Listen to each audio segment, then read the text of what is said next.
Hey everybody, we're at the second episode of our Modern Workplace channel here, and I've got a few colleagues joining me here, and we're going to talk about remote worker scenarios. So we have David over in Scotland, we have Prasanna in India, and then John is in Connecticut. He's going to be kind of moderating the topics. But before we get started, let me just talk a little bit about Microsoft's version of Modern Workplace, or vision for Modern Workplace is Microsoft 365, right? So that's a set of products and services that basically enable employee experiences. So really, from our standpoint, Modern Workplace is a solution area. It's built up in layers. You know, the first layer obviously is a secure modern platform.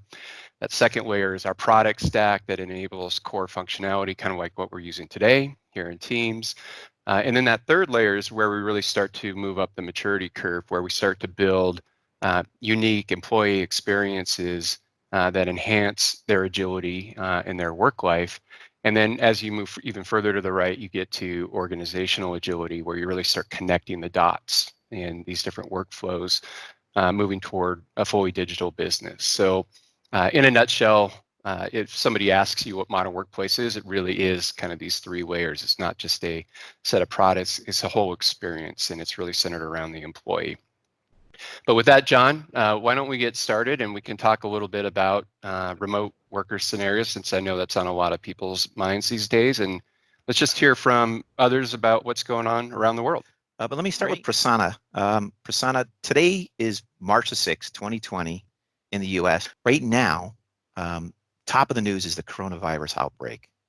Can you provide us with any examples where Microsoft's Modern Workplace is helping and how it's helping? Sure.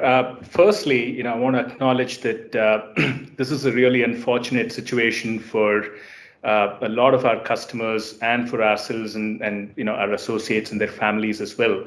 Microsoft is of the firm belief that business doesn't necessarily need to stop, right? Just given the situation, and there are today a number of tools available to continue doing business as close to the normal way of working as possible, right? And Microsoft has kind of firmly believed in it, and we're now starting to see and help customers kind of find those paths that really work for them through our products and offerings, especially enhanced by services. Okay, so David, we just heard from Prasanna what's going on in his neck of the woods right now. Can you tell us what you see your customers leveraging Microsoft Modern Workplace solutions to enable and enhance remote work scenarios around the world? Yeah, sure. And I guess to emulate Prasanna's point, it's we're seeing huge impact on all kinds of different parts of society, which is really kind of impacting the way we work, the way we go about our normal lives and things. I know Prasanna talked about some of our enterprise businesses that we engage with, but a lot of what we've seen in Europe and across the Middle East and Africa is educational organizations really trying to maintain delivery of service to their students so that they can minimize the disruption to that aspect of society. And they've been using our Microsoft Teams platform to create virtual classrooms so that people can stay at home and in isolation to minimize the spread of the virus. And it's a great way to get a rich experience for the students and for the teachers. And they've been using it in quite creative ways to kind of create large classroom environments where they do broadcast events and then breaking it out into small study groups, into individual channels, and really leveraging the power of the Teams platform in a smart way to make sure that everybody gets the rich experience that they, as close as possible to the type of classroom experience that they could have had. And it's been taken up really quickly. I mean, we've been fortunate that we've managed to get a number of universities initially in Italy up and running over the last week. And as this week's progressed and we've seen that sort of east to west spread of the virus across the geography, we're starting to see more and more countries coming now to talk to us about, how can we help them to really kind of make sure they can continue that service to as many parts of society as possible. So it's great. It's a good use of technology to overcome some of the challenges that we're seeing. Tom, is there anything you can point to for the people watching this video where they can get some help with the modern workplace tools that David laid out there. We talked about Teams. He talked about how his customers and his other people are using the whole platform as a way to keep schools and education moving, whether it's virtual classrooms, as you see today, remote video and audio, the whole part of that platform that people can leverage to do that. How do you find out, if you're just watching, where do you go to find out how to get started? Yeah, well, I mean, look, there's a number of ways to get onto the platform. So one, obviously, if you're a Microsoft customer, enterprise customer, then you've got, and you're on our E5, then you have Teams already. And you should be able to enable that, light it up, turn it on quite easily. If not, there's a number of new things that we've actually developed as a company. We have this new E1 SKU that was actually, it came out of China in reaction to kind of the epicenter of the epidemic early on, where you can get free access to Teams. You can download it and get up and running right away. We're trying to make it really easy for customers and individuals to be able to use this technology at very low barrier to entry. So get it up and running. A lot of these schools, for example, that David talked about, they're either not running our software or they haven't purchased the full stack. So we're trying to make it really easy for people to get on. And then in the services organizations in our respective time zones, we're training up all of our resources. We already have a lot of resources, obviously, in consulting and support that are team skilled or remote worker scenario skilled. But we're doubling down, getting those people up to speed as well. So part of it is turning on the product, but if you need help or support, we're trying to, again, make that really easy for us to be able to engage and get folks up and running, whether it's a school, an individual, an enterprise, and just make sure the technology's out there and available for people. Fantastic. So what I heard was if you're on our product and platform already, you can extend it and leverage it, and there's probably more functionality you can use right now to help enhance the remote experience and let people work remotely. And if you're not a current customer, we have this new SKU, this E1 SKU that we'll put the link to on this video for people to access, and it's free. Is that true for everyone across the world? David Prasanna, is that true? That is true. The offer is pretty much available worldwide for a duration of time for people to use through this crisis, and subsequently they can kind of opt for any of the relevant offers from Microsoft that suits their organizational requirements. So, question for the panel is: we've heard that Microsoft Teams is a platform, has all this functionality. What other things do you think would be pertinent and important for people to understand to help them work remote for wherever situation they might be in? I think one of the many features of Teams are things like some of its accessibility features. So, for instance, in this call that we're doing now, I've got the live captions running locally for me, so I see everybody's text being immediately live turned into captions. Yeah, this is great. We're having a really good, clear conversation, and we're all speaking English, and I think we've got no disabilities, but I don't know that. One of you may be deaf. One of you may have some challenges to understand me or somebody else on the call. It's a really great feature that just makes accessibility so easy and inclusive for everybody in the workplace or in society. So, and there's so many other features like that are built into the Teams platform to make it easier to be inclusive across our organizations.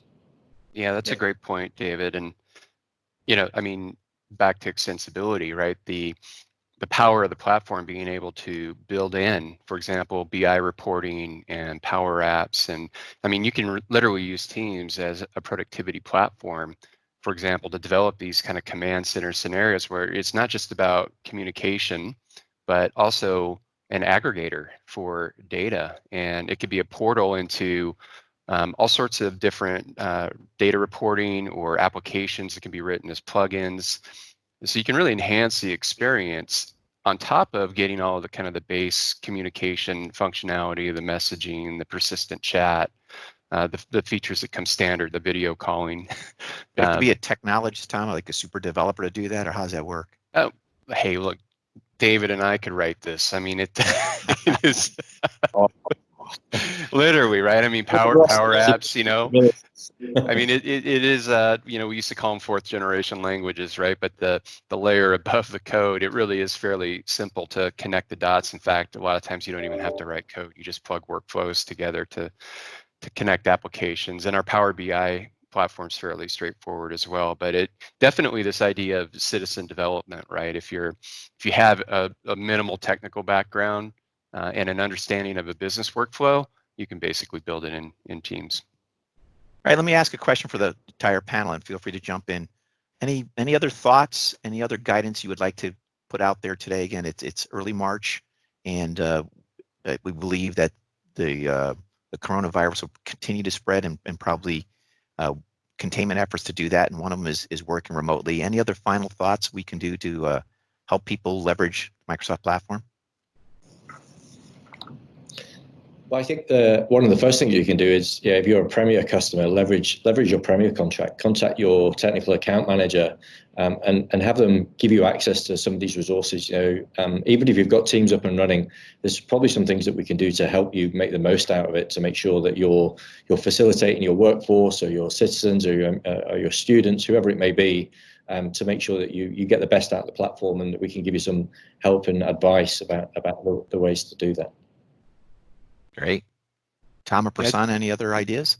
Sure, I just jump in and say, there's a lot of different scenarios that we're developing that are kind of industry or user focused as well. So as we go through this, David, for example, in EMEA is really working with a lot of educational institutions, right? Getting them up and running in remote learning scenarios. In the US, for example, we're looking at command center scenarios run by teams, where we have a set of templates that a local state or federal agency can set up quickly and get 80% of the way there running a crisis scenario or situation, and then we can come in and customize that based on, with our technical resources to build it however they need it to get it up and running. But the whole intent here is we're trying to get these usage scenarios, these remote worker scenarios, packaged up quickly and out there, so you can even get more kind of an accelerated remote worker scenario set up quickly and efficiently.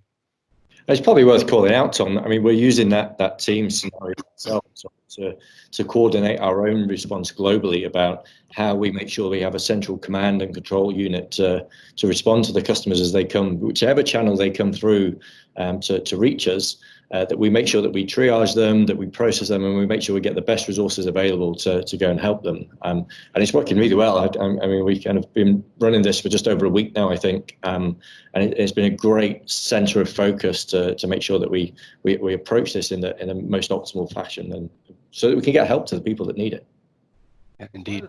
One of the things that I would add, and this is something that we're already starting to see, a number of customers whom we're working with are reaching out and trying to accelerate the Teams-related conversations that would have otherwise been a second or a third priority for them. And to connect with Tom's point, we are putting together some ready-made packages that will help them digest that piece very quickly, assess the readiness for deployment within their organizations, and fairly get it out in preparedness for what could be a prolonged situation to deal with, or potentially protect them and equip them better for situations that might arise down the line. So I think as you reach out and connect with Microsoft, do request for these assessments to be done, and we'd be more than happy to provide that as an adjunct to any of the conversations that we are engaged with today. Indeed. Okay, well, thank you for your time today. Any closing thoughts? I guess I would just say in closing, make sure you're feeding back, right? I mean, we get our ideas from customers and users on what to do in these scenarios. So we have obviously the basic tools, but we can't think up of all, the different usage scenarios that customers and people need. So we certainly want to, hear that feedback. Premier channel is probably the best way to do that if you've got a support relationship with us. But definitely keep those ideas coming in, because we're trying to be very proactive, but also reactive here. So if we hear of different scenarios that we haven't lit up yet in these offers, we'll focus on building those out too. So please do keep the feedback coming in. Yeah, totally. It's the best way we can learn. If customers let us know what we can do to help, we'll do everything we can. Yeah, adding on to Tom and David's point, Teams is a platform. It's not necessarily a standalone product, so it's capable of doing much more than just connecting workers in a remote working scenario. So while we can start with that, we need to make sure that we're exposing the full potential of Teams beyond the remote working scenario, and we should use these opportunities to make sure that we present the full capability of the platform to our customers. Thank you all for your time today. This has been very helpful for me, and I'm sure hopefully it'll be helpful for those who are watching. And if you have any questions, please leave them in the comments section below on this video, and we'll have a resource guide at the end of this video so you can see some of the links to the things that we've heard from our time zone leaders. So thank you all for your time today. Thank you, John. Thanks, John.